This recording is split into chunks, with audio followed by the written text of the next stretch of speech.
Ashtavakra Gita, in a very simple verse, explains the reason for our bondage or liberation. He says, Muktabhimano mukto hi baddho hi badhyamanapi kivandanti iha satyeyam yamatir sagatir bhavet.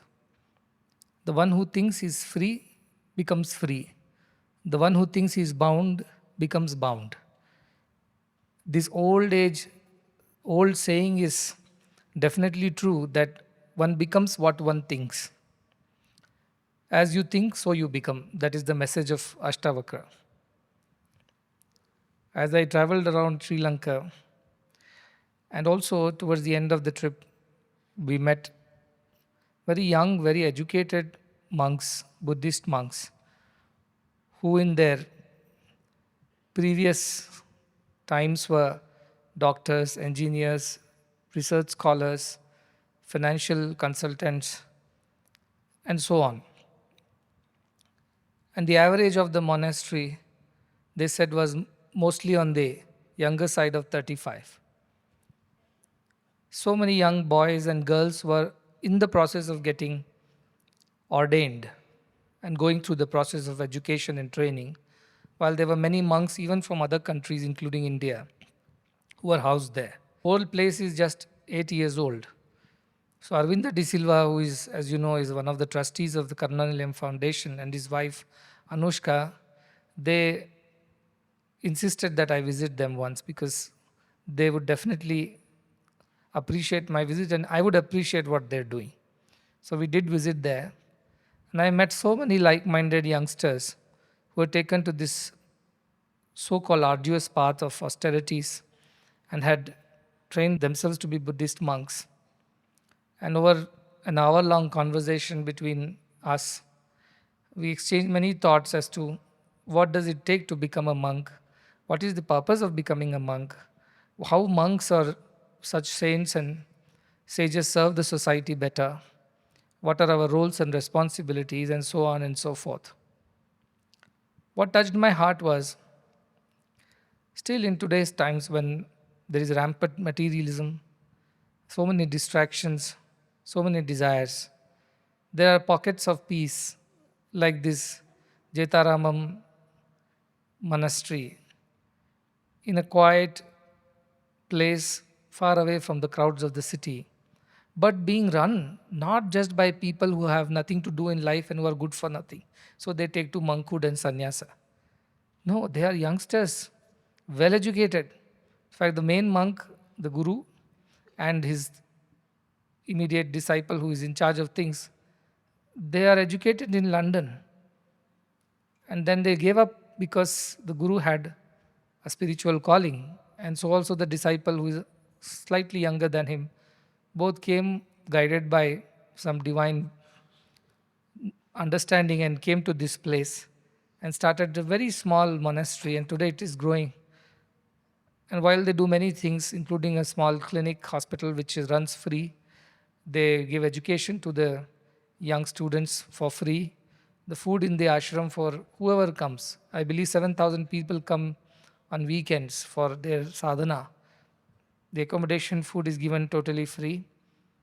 And I was told that I saw where the helicopter landed, there was a huge water body they were creating, a large water reservoir, because sometimes there's no water in those hills, so that they can fill it and then can also distribute to the local villages and help them. And all for free.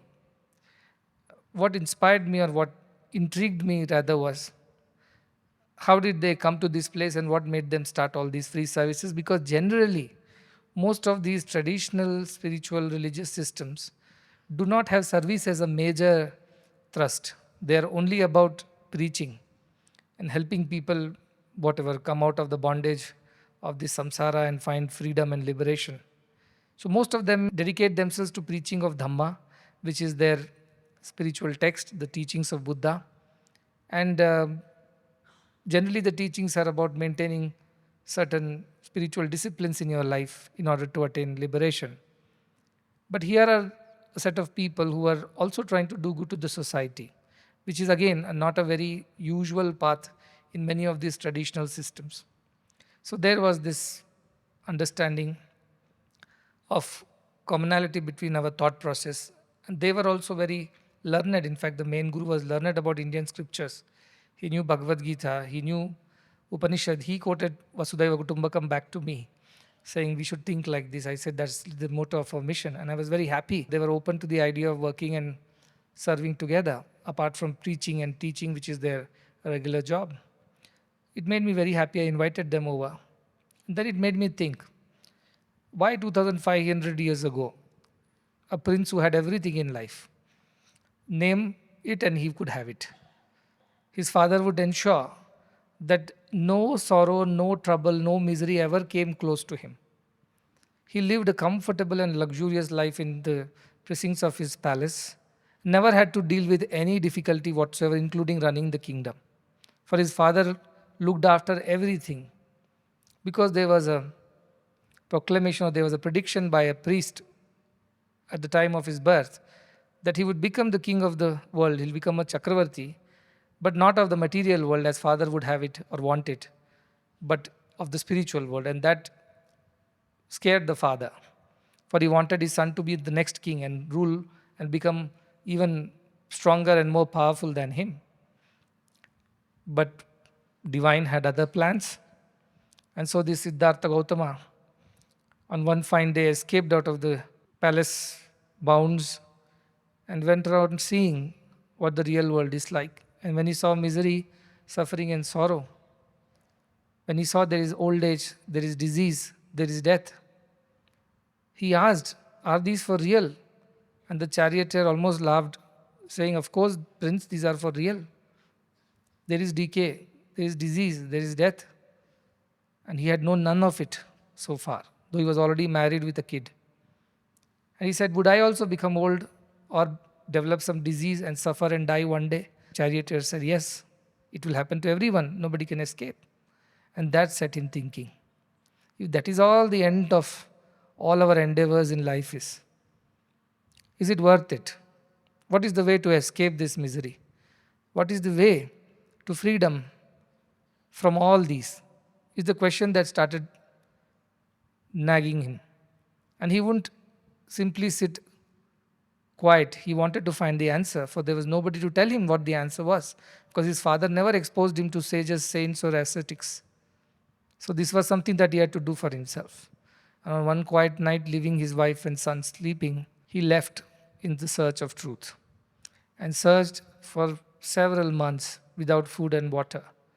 And as the stories go, if you read the Buddhist stories and parables, many temptations, distractions, many threats, fears, all of it did not deter him from finding the truth. And then in his own way, through his own realization, when he became a Buddha from Baddha, you are born Baddhas, bound. But it's given to only a few to find the truth and become Buddha, the realized one, the enlightened one. So he became one. And then he decided to tell the truth to everyone, not just keep it for himself, but he wanted to help everybody know the truth and thereby redeem themselves. So he went about telling, and his teachings are quite straight and simple. He says, sorrow is suffering in this world, dukkha, and it can be removed because the cause of this sorrow is desire. And this desire is born out of ego, identity. So one can get rid of desire in order to get rid of miseries in the world. And I was just telling the monks that this is exactly what Yama Dharmaraja at the end of Kathopanishad concludes and tells Nachiketa, Yada sarve pramuchyante kama yasya hridishritaha atamartyo amruto bhavati atra brahma samushnute. When and where, as and when, one gets rid of all the desires, then and there such a person is liberated, becomes free, becomes enlightened. That's what happened to Buddha. He had no desires left. So he went about teaching others also to remain and lead a desireless life. And if at all you should desire something, should be desire for enlightenment, which will help us to attain the truth and freedom and thereby help others also. Sa tarati, sa lokan stareti. They not only redeem themselves, they not only take themselves across, but they take others also along with them in their boats. That is the way of the masters. Prince born with a silver spoon, going out into the wild, searching for the truth braving many challenges, finally finding it, and then spreading it despite several challenges, several retributions, several resistances. No, name it, and he had to face everything. And I was telling them the story, the monks, the story of how Bhagavan had told this story, that it seems once Buddha and his disciples were going around preaching, and then they passed a village with where all the bandits and criminals and dacoits and thugs would live. And Buddha said, these people need our teachings because they are doing wrong. They must learn the right things. Because he has this eightfold path, which talks about right action, right thought, right conduct, and so many other 8 things. So he told them, go and preach these people. The disciples got worried, saying that this is a very dangerous place to go and preach things like this. What if they abuse us with bad words and shout at us? And Buddha said, you should think that they've only abused us, they've shouted at us, they have not beaten us. So it's all right, let us preach. The second disciple was even more scared. He said, what if they start beating us? He said, then you should think that they are only beating us, they have not killed us. The third one said, what if they kill us? And Buddha said, if you are so afraid of your death, then you shouldn't be my disciple. This is the way of Buddha. Fearless, because truth makes you fearless. When you know that death is not the end and birth is not the beginning, you become fearless. And that fearlessness is the strength of these monks. They have no pockets, they have no accounts, they have nothing. They only are telling what we wear on our body is all that we own. Other than that, we own nothing. Whoever comes to us, looks at us, inspired by whatever we say or do, whatever charity they give, we accept it in humility and use it for the welfare of all. And we do not desire for anything else. Of course, these projects, whatever they're doing, again, it's by the support of several like-minded people for the welfare of all. And I appreciated saying that at that time, when people had things to themselves, kings were good kings, they were looking after their people. Maybe food, medicine, education were not the basic problems.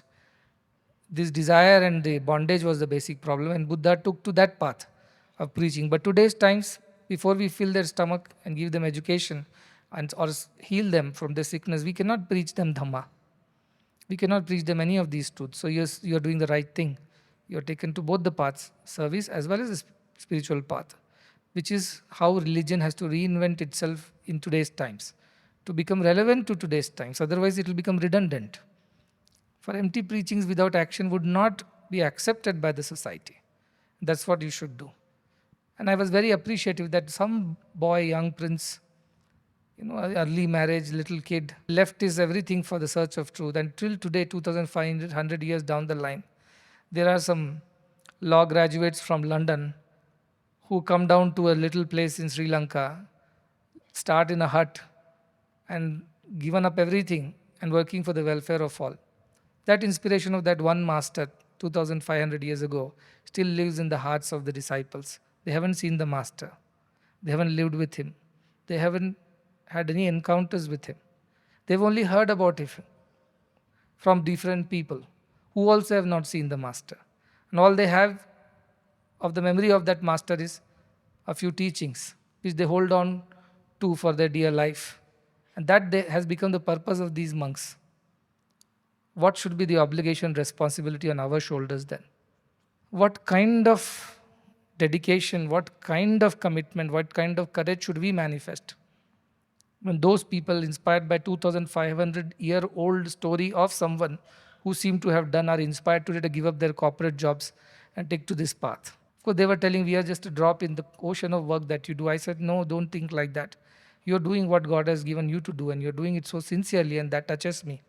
It's never the quantity, it's the quality of the work and intentions behind it that has touched me. How much has been given to us? I felt so burdened by this debt of gratitude actually when I was looking at them.